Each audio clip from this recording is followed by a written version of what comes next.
Okay, boardwalk, it's just like a friend. That's it.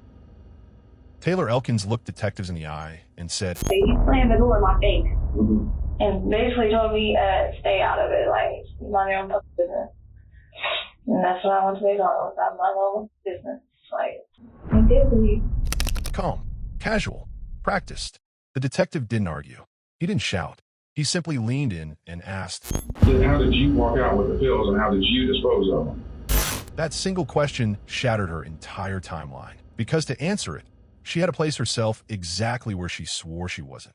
But the pertinent questions are who this demonic woman is, what happened on July the 11th, 2019, and how detectives psychologically trap her with a perfect bait. You're a rude, cold, heartless murderer. That's what you are. Welcome back to my channel. I don't have many followers, but your single comment is a ray of hope for me. The cops received the 911 call. 911. We had a young man across the street from us that lives in a duplex, and there is an elderly man that lives next door to him. He has not seen him in 2 days, and his car is not there. And the man that lives there, that he's concerned about, his name is DuBois. On the night of July 11th, 2019, in the quiet heat of a Fort Smith, Arkansas summer, 64-year-old Bill DuBois Jr. settled into a small apartment, unaware that someone he knew was about to betray him. The evening was still, the kind of heavy southern night where sound travels easily, yet no one heard the attack that followed.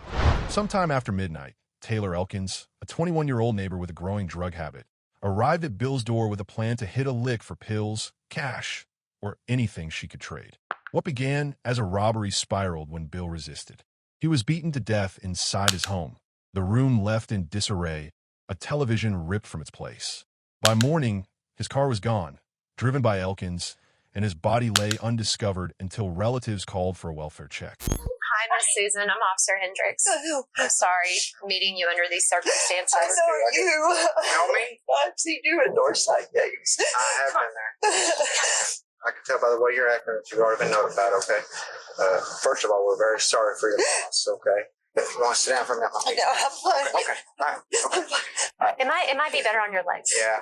I just experiencing that. We don't want to leave any stone unturned. Does that make sense? Yeah, Okay. I'm a retired nurse, so Okay. he had a heart condition Right. and strokes. And he could have fell and hit his head, but there's some blood there that we're concerned about. Does that make sense? He probably fell. Okay. He And was now, acting our- so strange Saturday. He was acting strange Saturday? Okay. Here's our biggest issue we have right now. The car is missing. Oh, no. Yes. Yep. Where's your tracker? Do you have a tracker on that car? Yes. Yeah. Okay. Her phone right here. Leave that. Need your finger or your. It said fingerprint. Florida Station, East 22, next up records to my location. Off Kelly Highway. That's it. Parked at a house. The brutal simplicity of the crime would unravel Elkins' lies in the days that followed. Taylor, Officer Hendricks, obviously. Did he read you your Miranda rights? He did. Like your rights to an attorney, everything like that. Okay, where'd you get the car? I already told him. You tell me. Boardwalk, it's just like a friend. That's it. His name's Sean Brown, his last name. White or black? He's white, but I don't think he thought it was stolen. No, I didn't say it was stolen. No, I'm saying, like, I don't know. Okay, I'm just I really asking. don't know how he got it, though. Okay. I'm saying, like, I was like, dude, like, You got your phone on you? no, I don't got nothing. Where's your phone at? In there? I ain't got a phone. Come on, everybody got a phone. Shit. No. Shit out for one arrested 2 Thank weeks you. ago. I really had on my daughter's Shit, shadow. this is her girlfriend's phone at the time. So you got it from Sean in the first entrance off of Albert Pike to 4201 Kincaid. Boardwalk. Dude, he's a crackhead. Okay. That's why Okay. Did you give him any money for it or no, like, he likes me like that. We're just friends. what's his name on Facebook? Sean? I don't know. I don't have a phone. I don't get on my Facebook anymore. So the cops brought her in for interrogation, and today we will focus on the psychological elements of this interrogation.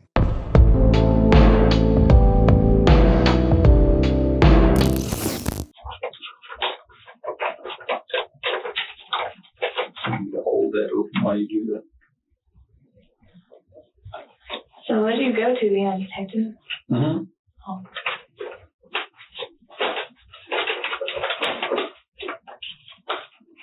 Got some long hair.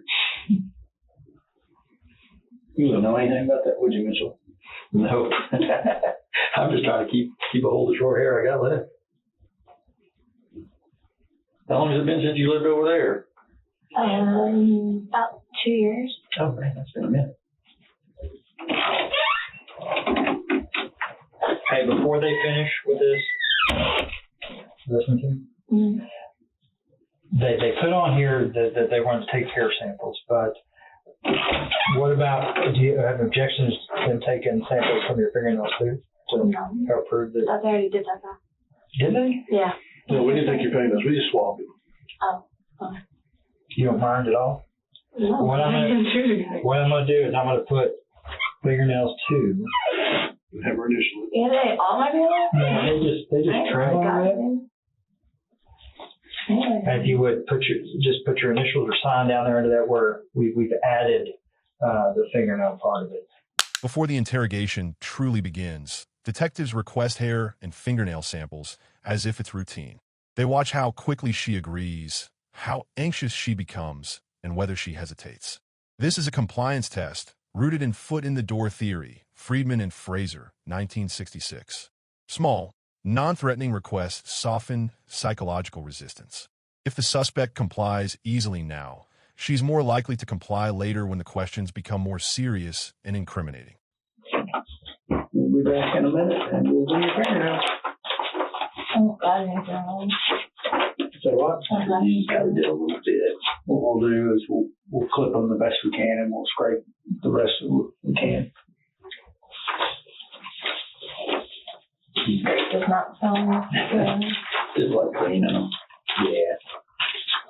No, they already did that. You did do that? Not first, but like when they clean them.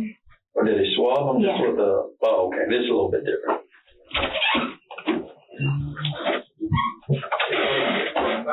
We'll be back.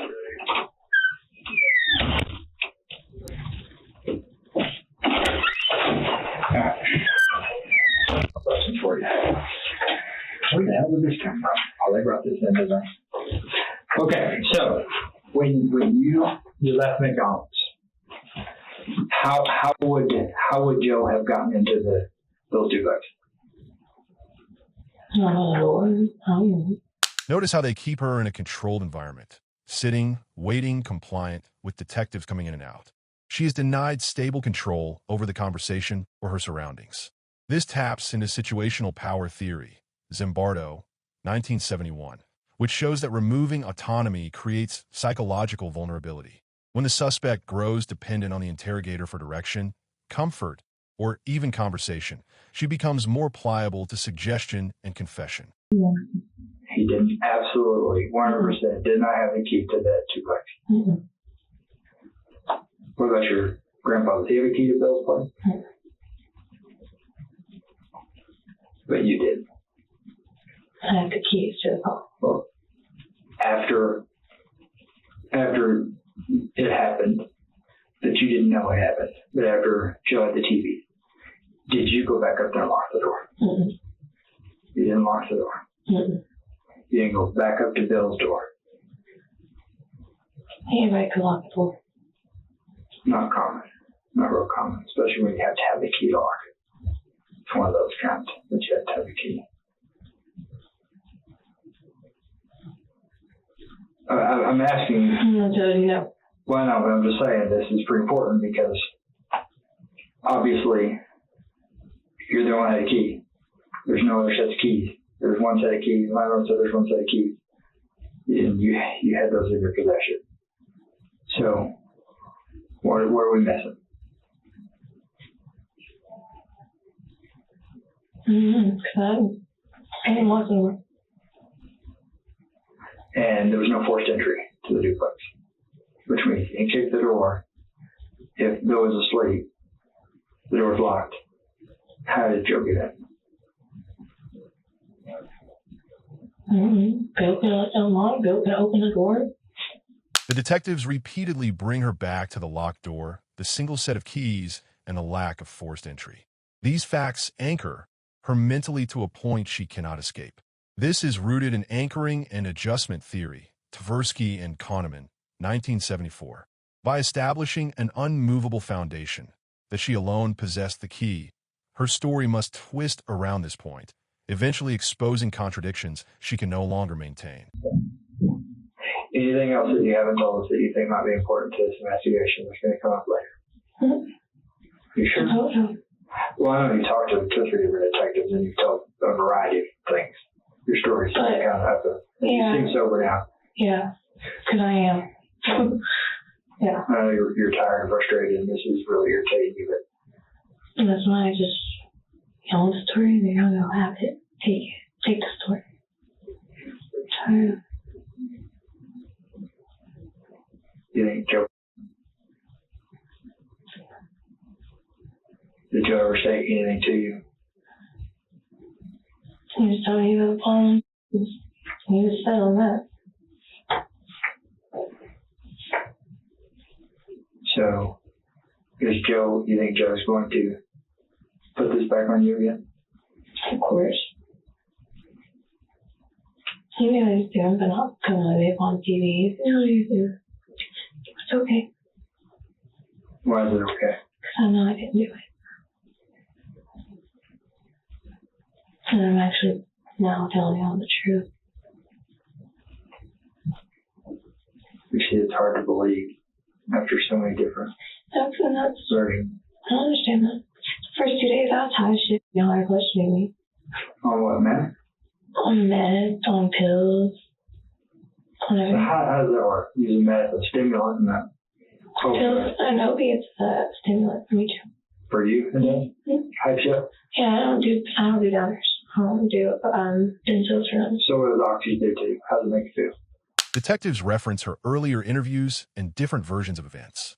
They force her to mentally juggle inconsistent lies, a task that strains memory and logic. This uses cognitive load theory, Sweller, 1988. When liars are overwhelmed with details they can't keep straight, their mental resources crash, making them easier to break. Her confusion, frustration, and emotional outbursts in the transcript show the overload working.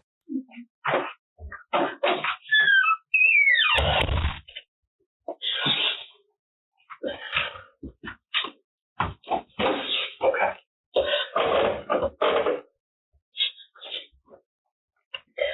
So we let you talk to your mom. Okay. So now what I would like to ask you for you to tell us the truth.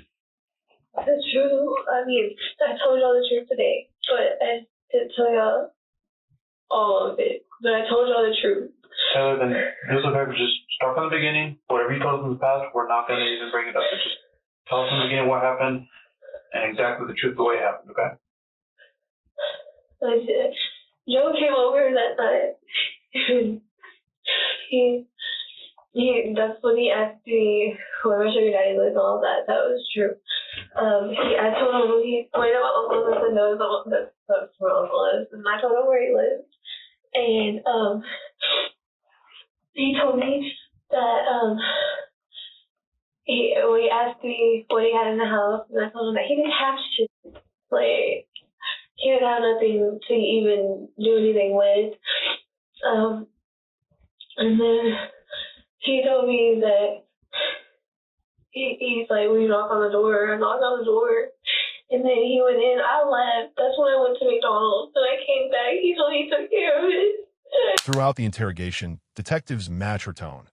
Calm when she's calm, irritated when she's irritated, then slowly lead her into more honesty. This method relies on communication accommodation theory, Giles, 1973. By subtly mirroring her emotional state, they build subconscious trust. Once the synchrony is established, they lead her into answering more difficult questions under the illusion of shared understanding and empathy. He kept telling me that he took care of it, that it's okay, that he finished it, blah, blah, blah, there's nothing to come about it. And he just kept telling me that he's like, to get rid of those TVs, blah, blah, blah. He said, I'm not touching them. And that's why I had people called him. Like, I didn't know. If I knew all that, I would have took his car. Believe me, if I knew he was dead like that, where, you know, like, I just.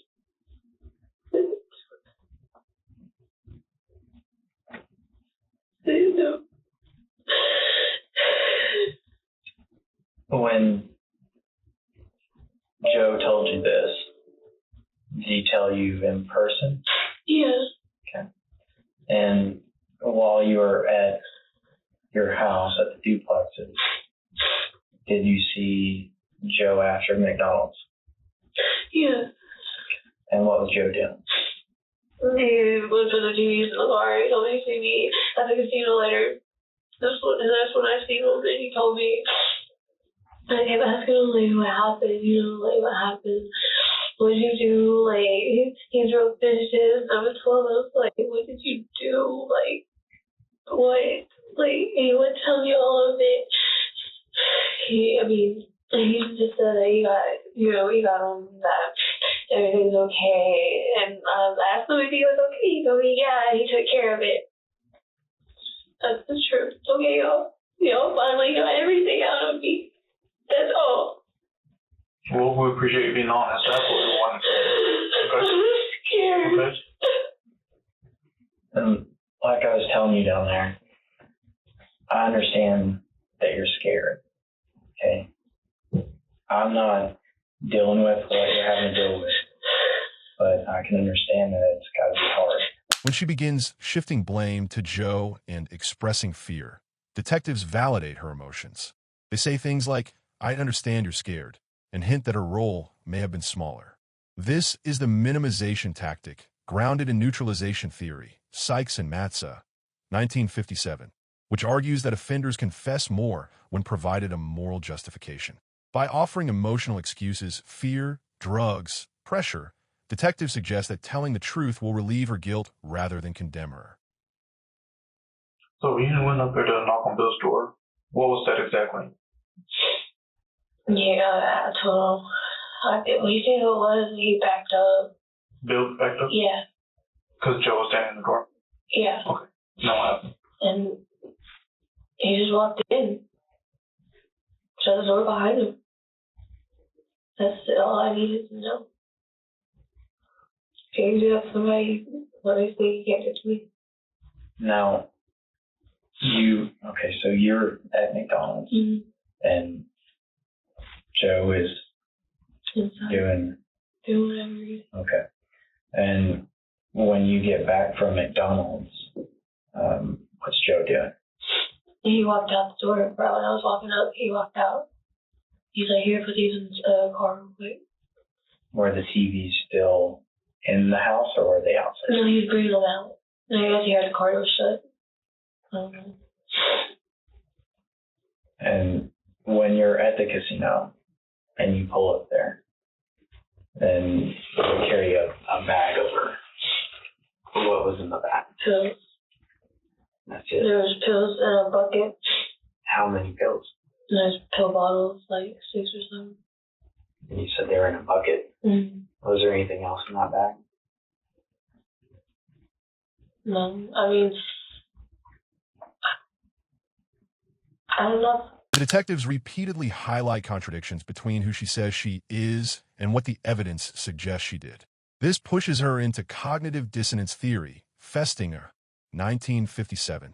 The discomfort of holding two conflicting identities, I'm innocent versus my story makes no sense, becomes unbearable. To relieve the psychological tension, suspects often adjust their story toward the truth, which is exactly what she begins doing. I threw it away. I threw the bag away. And you say you don't know what happened in there. What do you mean?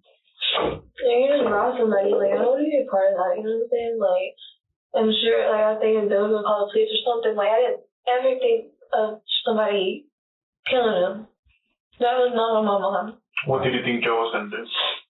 I was just thinking, like, how he acted to just rob him or something. I didn't think he was going to kill him. And Taylor, you referenced that you didn't bag anything up. No. What do you mean by that? He put the TV in the car, threw it back in there just to get rid of it. And so, I mean, that's what I threw away. And what I seen was pill bottles. Did you throw anything else away at other locations? Mm-mm. I have contacts in, sorry, and now my eyes hurt. I was going to say, something fell out of your eye. It's contacts. I'm blind. So, when you and Joe were at the casino, what did you guys do there? What was y'all's interaction? You just following me around while I kept losing money. Why you kept losing money? Yeah. And how much money did you guys spend at the casino? I had my own money. I had like 20, and then he had some money. And he would put it in. But earlier, wasn't he asking for money? Yeah, that's what I'm saying. He asked me for money. I know I didn't have any. How much money did Joe have? Did you see? Or how much did he spend? Like, he's like, I don't know. There are long gaps, moments where detectives simply let her sit after a difficult question. Silence becomes a psychological weapon. This tactic draws on arousal theory. Berline, 1960, prolonged silence increases internal tension and anxiety, driving a suspect to fill the void with new explanations or partial confessions. Her rambling, shifting narrative emerges directly after these silent pressure points. He put a 20 in, I know that. I mean, I really wasn't paying attention. I was really high. Really high. I remember I put a 20 in them. And Taylor, one thing that is concerning is the fact that Bill does have hair in his hand. Okay. And we had a detective down there during his autopsy who states that the hair is the same color as yours. And Joe doesn't have any hair. So where would that come from? Because I didn't see him afterwards. I'm not sure. That's why I gave a hair sample. So my fucking eyes falling. Yeah, that's why I gave a hair sample, because I didn't.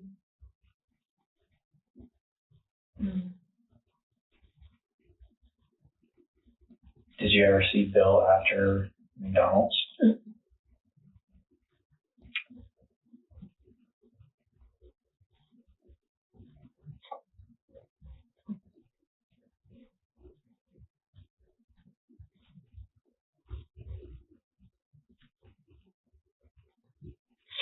Which way did Joe start walking to when you saw him leave?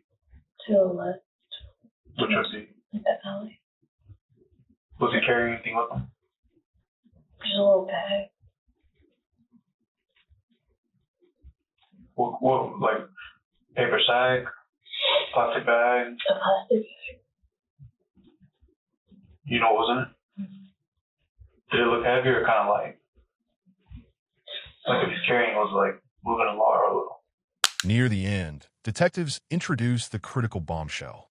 Bill had hair clenched in his hand, hair matching her color. This is the breaking point. This aligns with expectancy violation theory, Burgoon, 1978. When a suspect expects leniency or believes they've maintained control, a sudden contradiction destroys that illusion. The shock disrupts their psychological balance, making confessions, or at least damaging admissions, far more likely.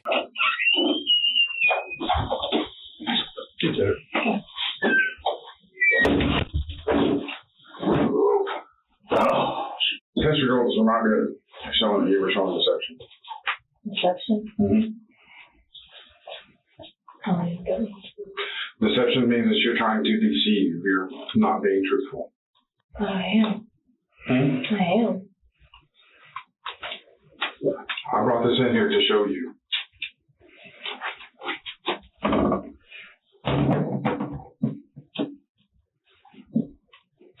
You see that question that says R5? And that big spike on it?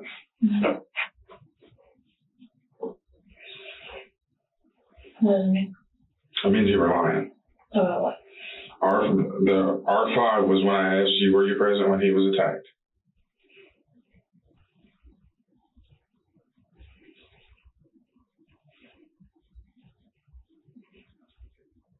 And you said that you weren't, right?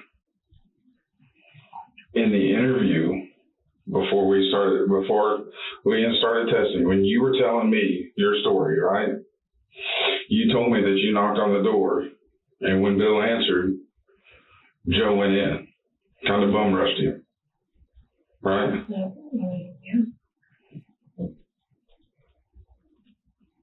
So, I mean, you see where I'm going with this? In the interview, you told me. I was there. Mm-hmm. You said that you weren't, and right there I'm showing you that's where you were telling us a lie. You were lying to me when I asked you in the test, were you present when he was attacked? Not when he was killed. But attacked, maybe, not killed. Then why would it show that you were showing deception on that one too? I don't know about that one. Detectives begin by confronting Taylor with the results of her polygraph, framing it as showing deception on the exact questions she denied. They know polygraphs aren't admissible, but their psychological impact is enormous.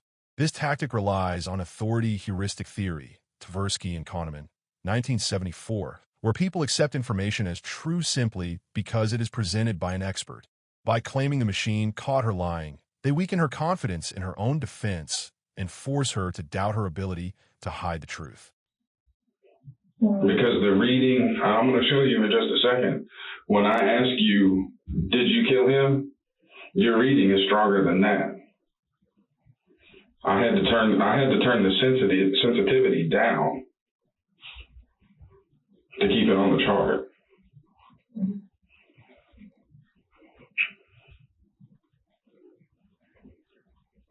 Now, I'm coming in on the tail end of this, so it's like I told you in that room. I don't know everything else that everybody else knows. So, I mean, are you feeling responsible because you set this up?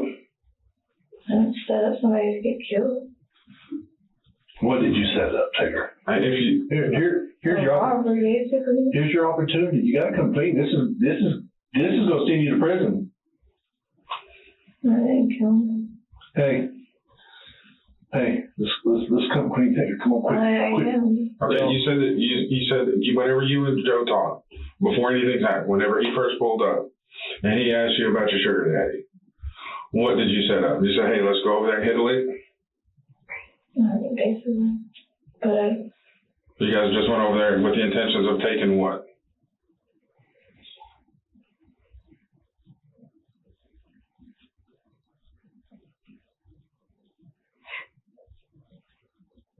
When you guys went over there, what were your intentions of taking? No life. Okay. I believe you. You did not go over there with the intentions to hurt him. Mm-hmm. What did you guys go over there intended to take? His pills? His TVs? What? Basically. When the detective tells her, you didn't intend to hurt him, he's giving her a way to confess without feeling like a murderer. This uses techniques of neutralization theory, Sykes and Matza, 1957.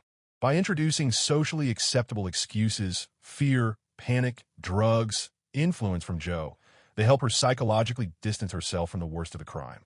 The goal is to get her to fill in the gaps with incriminating truth because the emotional cost feels reduced. Now would be a good time to separate yourself from the robbery and the homicide. See what I'm saying? If you could help these detectives find the weapon that was used to hurt him, that was more likely in that Walmart sack. Here's a chance to separate yourself. Oh, we didn't mean for anybody to die. This is what was supposed to have happened. You need to tell these guys what happened. I did tell them what happened. Just because that doesn't mean that I'm lying. Well, from my understanding, you said that you weren't, whenever Joe went inside the house, you left. I did leave. Then how did you walk out with the pills and how did you dispose of them?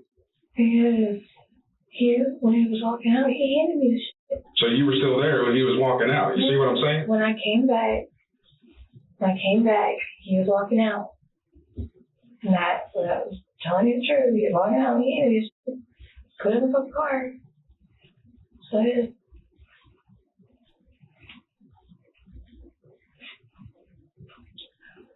So Taylor, you and I talked, what, 3 times at least? All 3 times that you've talked to me prior to right now, you said you never went over there. Now, I understand yesterday evening, I guess, when you talked to Detective Jones and Tobias, you told them that you're the one that knocked on the door. Mm-hmm. What time did that happen? That night. About what time? Late. When detectives ask, so if you weren't there, how did you get the pills? Or how did he hand you the TV if you left? They're using baiting questions theory, Inbal and Reed. These questions present only options that imply guilt. She cannot choose a version that clears her. Every answer she gives ties her closer to the crime.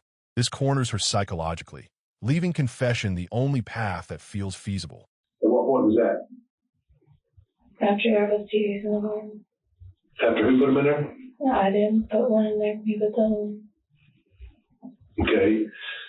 Of course, all along you realize you told me you didn't do that. First you said your grandpa put the TVs in the car. No, then you said, I know, but I still got to cover all this. Do you not understand that? Okay, I still got to cover this. There's no reason to be argumentative with me. Oh, I'm trying to clarify right now. No, you're not. You're trying to accuse. No, I'm not. Well, there's nothing to accuse. You're already in jail. Oh, really? But who ain't? Okay. And here's a chance for you to separate yourself from But I'm trying to, but everything. Well, you're not. But You've got to be truthful in order and to I'm do being so. honest with you. Okay, so then tell us exactly what happened. I would think if I was you, I would be saying, and this is just me talking, if I was there, you know what? Yeah, we were going to knock the old man off. We were going to rob him. We were going to take his TV, whatever. Joe goes in, starts beating the hell out of this guy. I didn't want a part of it. I didn't. Okay, but you got to tell us what you saw. I didn't. He wouldn't let me go in. Okay, but he wouldn't let me go in. Okay, he made his way in. Yeah. He wouldn't let me go in. He shut that motherfucking door behind him. He said no. He said no. He shut that door behind him. When he went in? Yes. Okay. He's talked to you about what happened? No, he won't tell me. He told me questions get me hurt. Says what? Questions will get me hurt. Taylor repeatedly says, questions will get me hurt. Detectives seize this fear and amplify it, not to protect her, but to extract information. This draws on threat-induced compliance theory, Janus and Feshbach, 1953. Fear can increase willingness to disclose information as a way to restore safety. By framing Joe as dangerous, they subtly push her to give up details to distance herself from him. So I was there Tuesday, and he was like, "You just gotta bring it back. Blah, blah, don't do nothing stupid." And just told me. That's how old man talks. And when did you try to take it back? On Thursday. On Thursday? Mm-hmm. Wednesday or Thursday? On Thursday. The day we found you over in Arbor, you tried to take it back earlier that day? Mm-hmm. What time? Earlier, when I went over there. I'm sorry? When I went over there. What time was that? I don't know. Y'all keep asking me a time. Like, I don't Because know. it's important. I don't know what time it was. Were you in his car when you went back over there? No, I wasn't. So why would you try to take his car back if you didn't have his car? Because I was going to ask him if I could use it that day too. And if he would have said no, I'd been like, okay, well, I'll go get it then. Okay, did you not tell me in our first interview you went back the next morning to try to take him to work? But I didn't. I got high and stayed gone all day. Good, but you told me you did, so you didn't? Oh my God. I'm just trying to clarify. Because you're just getting on my nerves right now.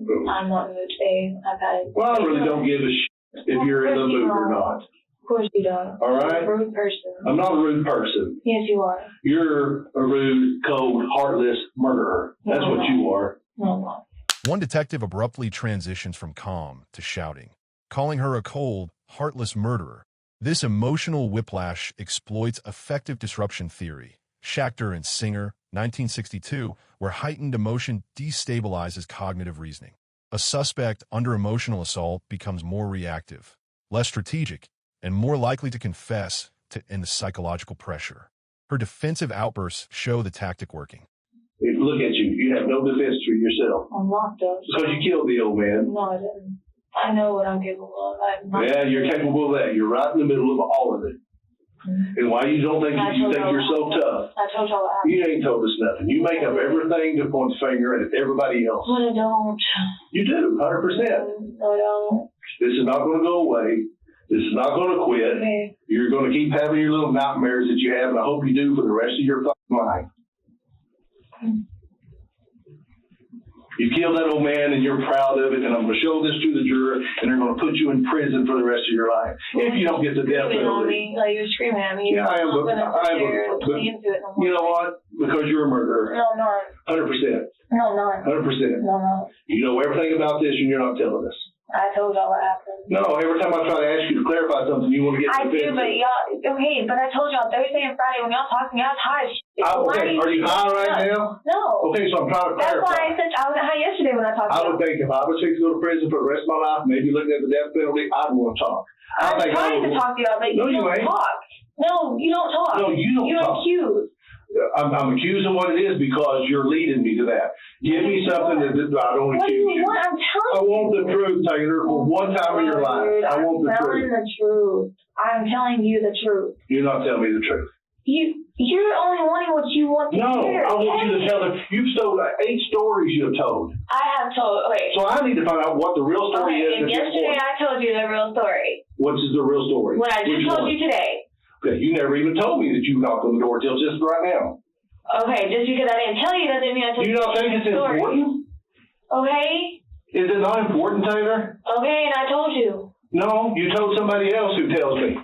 Statements like, you're 100% responsible and you set this up are delivered with total confidence, not as questions.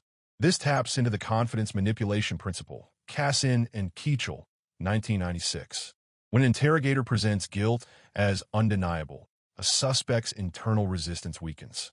She stops fighting the accusation and starts adjusting her story to fit the detective's narrative, even if that story is damaging. Did you tell you how you got there? Mm-hmm. Did you ask?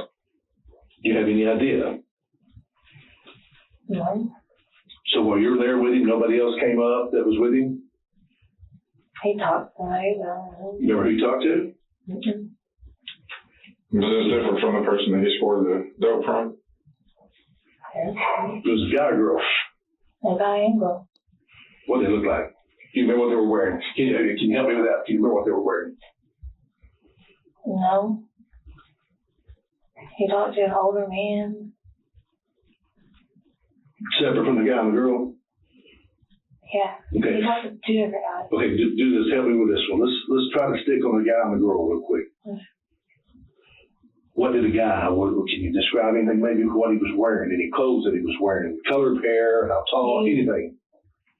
Look kind of like you. He's tall. Tall? Old. Older. Oh, I thought you were going to say good looking. You still look like me.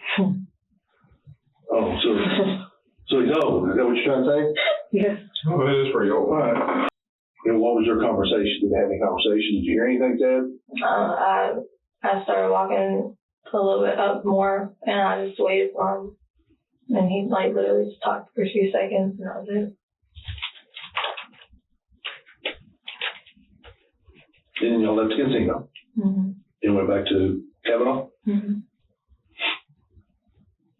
Did you talk about the TVs? What you gonna do with them? Mm-hmm. What was the plan? So I get rid of them. Did you know how you were gonna get rid of them? Mm-hmm. Who came up with a plan to take them to a pawn shop? I was like, well, that was me. When he said get rid of them, I'm sure he meant for money, right? That's what I was thinking. Do you think he meant to take them to a pawn shop? Probably not. They bombard her with back-to-back inquiries about the TVs, the pawn shop, the dope man, the people at the casino, the color of shirts, the direction Joe walked. Details she cannot possibly manage while lying. This uses cognitive load theory, Sweller, 1988. Lies require more mental effort than truth. By overwhelming her memory system, they force mistakes, which the detectives then use to prove dishonesty and push her closer to full admission. He was but I told him that he didn't want to do it. What was he upset about that you took him to the pawn shop? No, that I basically that, but no, I didn't give him the money out of it. Mm-hmm. He was he started acting weird after that. So I was like, So he got pissed at you for not giving him any money? mm-hmm.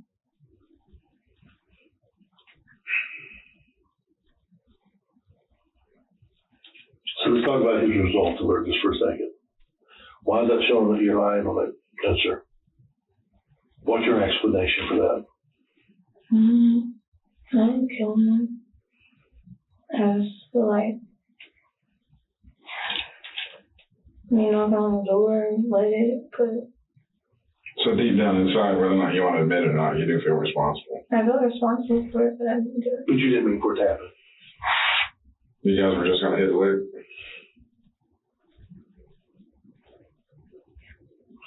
So what's, you know Joe for how long now? How long have you known him? Like 2 weeks. 2 weeks? What do you think Joe's answer is going to be to all this? Think Joe's going to say it's all your idea? Is Joe going to say you did it? You think he's going to be like that?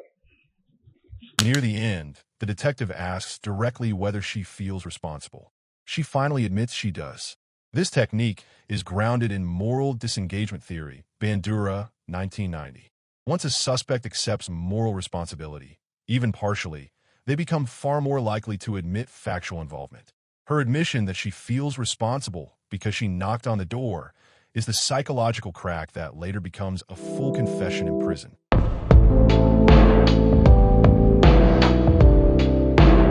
In the final interview, detectives methodically dismantle the suspect's shifting stories, using polygraph deception results, confronting her with contradictory statements about presence at the crime scene, and pressing her on physical evidence and motive, the stolen car, TVs, pills, pawn shop plan.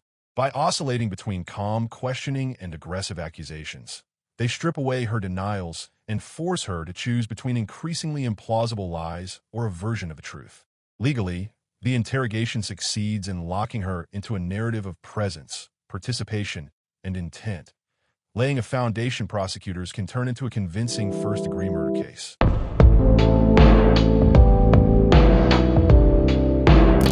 Taylor Cynthia Elkins was sentenced in January 2020 to 40 years in prison after pleading guilty to William DuBois Jr.'s murder. Prosecutors had initially charged her with first-degree murder and indicated she could face life in prison if convicted at trial. Under the laws in her jurisdiction, she must serve at least 70% of the 40-year sentence, about 28 years, before becoming eligible for parole. The plea deal spared the victim's family a lengthy trial, while giving the prosecution a guaranteed conviction and a substantial sentence that reflects the severity of the crime.